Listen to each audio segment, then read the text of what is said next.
السلام عليكم ورحمة الله وبركاته. اهلا وسهلا بكل اللي بيتابعونا على قناة تاكسي، كل اللي بيشوفونا لاول مرة. قلت ارجع بفيديو يكون خفيف ونتسلى فيه مع بعض شوية كده تمهيدا للي جاي ان شاء الله.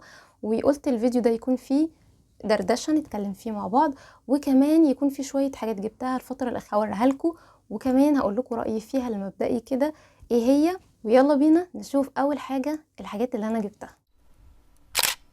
ويلا دلوقتي نفتح الحاجات اللي انا جبتها دي ونشوف ايه هي. ونظرا بقى لغلو الاسعار اللي بقت نار فعلا، فانا حاولت ان انا اجيب لكم حاجات تكون اسعارها كويسه.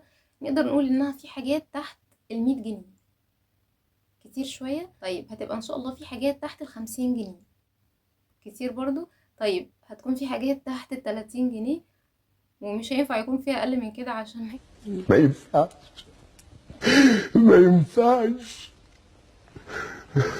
ما ينفعش. اول حاجه وهو الكريم بتاع تمارا. الكريم ده كلمتكم عنه قبل كده في فيديو منتجات تستاهل التجربه. عايزين تعرفوا رايي الكامل فيه وليه انا بحبه كده وجبته كتير، هتلاقوه هناك. زي ما انتم شايفين العبوه اتسخطت شويه، وسعرها تقريبا نفس السعر اللي فات. حقيقي حلو جدا ويستاهل ان انتوا تعرفوا هو ليه حلو معايا.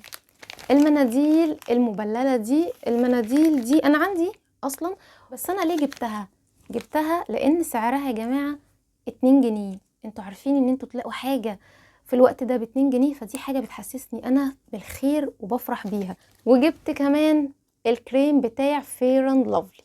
الكريم بتاع فير اند لافلي زي ما انتوا شايفين كيس. الموضوع ده انقرض من زمان ان انا الاقي عبوه اللي هي الكيس اللي احنا كنا بنجيبها دي.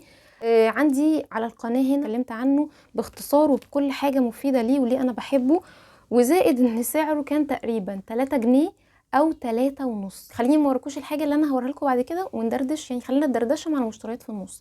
زمان كانت الناس بتستحي، زمان كان في خجل وحرج. واحده مثلا جايه اصحابها يزوروها في البيت ولا حاجه، وجوزها مثلا بيهزر معاها بيقول لها كلمه، فلما حد بيشوفه يعني كانوا ايه، بيبقى في شويه خجل كده. الناس بتحاول انها تداري الموقف، اللي هي الحاجات اللي هي فيها حياء فيها احترام. من ساعة ما بقت السوشيال ميديا موجودة بقى العادي ان احنا نعرض كل حاجة ومفيش اي مشكلة، لدرجة ان في واحدة كانت مصورة فيديو بتهزر مع جوزها، بتحلق له دقنه في الحمام. فهي الست بتعمل محتوى، انت كراجل طالع معاها تعمل ايه؟ ليه توافق ان انت تطلع معاها في الفيديو؟ ليه توافق ان هي لا؟ وكمان كان في بيهزروا فبتضربه بالقلم على وشه. فين الرجولة؟ فين الاخلاق؟ فين الحياء؟ ليه كل حاجة بقت مباح ان احنا نعملها قدام الكاميرا ويتفرج عليها الاف الناس؟ لو الواحدة مخها طاق شوية، فين الراجل؟ فين العيلة؟ فين رأيكم انتوا كمان؟ عايزة برضو نتكلم مع بعض ودردشوا معايا واكتبوا لي ارائكم في التعليقات. تعالوا احنا نشوف بقية الحاجات. الطقم بتاع الباديكير ده، طبعا انتوا عارفين ان انا عندي الطقم بتاع الباديكير وحاجات الباديكير، ولكن دايما في الطقم ايه الحاجة اللي هي بتحتاج انها تتغير باستمرار؟ وهو اللي هي القطعة دي. القطعة دي مهمة جدا للضوافر وإزالة الجلد الميت والحاجات دي، فدايما بتضعف معايا وبتبقى باردة ومش حلوة. فعلشان اجيبها لوحدها للاسف ما لقيتهاش، لقيت الطقم كله على بعضه. هو برضو في حاجات حلوة من جوه، في مبرد وفي القطعة اللي هي دي اللي معايا في الطقم معدن، ودي بجد حلوة قوي. وتقريبا دي كان سعرها 15 جنيه.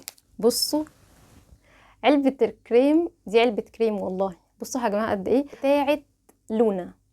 زي ما انتوا عارفين طبعا اللي متابعيني انا بحب كريم جونسون جدا، ولكن جونسون خلاص دلوقتي مع الف سلامة. ولا لا مش مع الف سلامة. اول حاجة الكريم ده يا جماعة للبشرة ده، وده بالكولاجين لان فيه كولاجين وفيتامين اي. لان فيه انواع منه كتير، واغلب الناس بتقول ده مش للبشرة، ده للايد وللجسم. يا جماعة اللي بالكولاجين وفيتامين اي ده للبشرة، فقلت اجيبه واجربه. وطبعا جبت اصغر حجم عشان اجربه، ولان هو عجبني جدا جدا بجد، فانتهزت الفرصة ان اسعارهم كويسة الحق اجيب عبوة تانية قبل ما الاسعار بتاعته تغلى. فجبت الحجم اللي هو اكبر منه، وتقريبا في حجم اكبر من كده كمان. هما 3 احجام، الحجم ده الحجم ده وفي حجم اكبر منهم. انا حبيته قوي. ليه؟ في فيديو تاني باذن الله اوريكم بقى الحاجة اللي انا جبتها وطلعت مقلب. وهو المفروض شامبو، يعني انا جايبه ده على اساس ان هو شامبو. ده اسمه ايه؟ ده اسمه بايو سوفت. لقيت ان في ناس بتشكر فيه وقلت ان انا حابه اجربه. شايفين كمان باكج شكلها حلو، تحس ان هي حاجه مستورده، حاجه مش مصري، فعجبني شكله والناس قالت فيه اراء كويسه فروحت اجيبه. ومعرفش ايه اللي حصل لي، حاول ده ولا ايه وانا في المحل وجايباه والله وشايفين ان هو شامبو. المهم روحت البيت لقيته بلسم وانا عندي بلسم ومش محتاجه، فقلت خلاص يعني الحمد لله. المشكله بقى قلت طب اجربه، جربته واديته فرصه اكتر من مره، طلع مش حلو، ما عجبنيش، مقلب كانوا مقلبين، فالاكيد ان انا مش هجرب الشامبو بتاعه. ودي حبيتها قوي بقى بصراحه، وهو البونيه بتاع الشعر اللي هو الستان. كتير سمعت ان الستان احلى في انك تربطي بيه شعرك اكتر من الاشربات العاديه، فعلا عجبتني بصراحه، لان فايده الستان ان هو ما بيمتصش الزيوت والترطيب اللي في شعرك، لكن القطن بيمتصها. فهو بس كبير، يعني هو لو الحجم يكون اصغر من كده شويه هيكون حلو.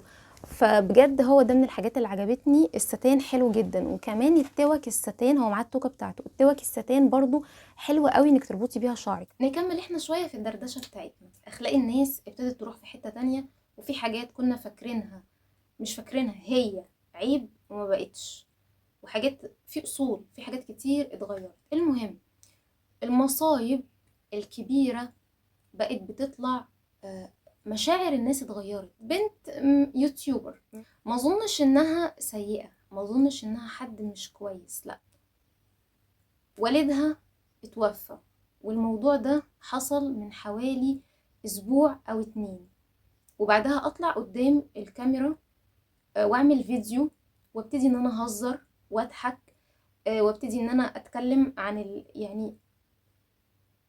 يعني ربنا يبارك في اعمار الجميع.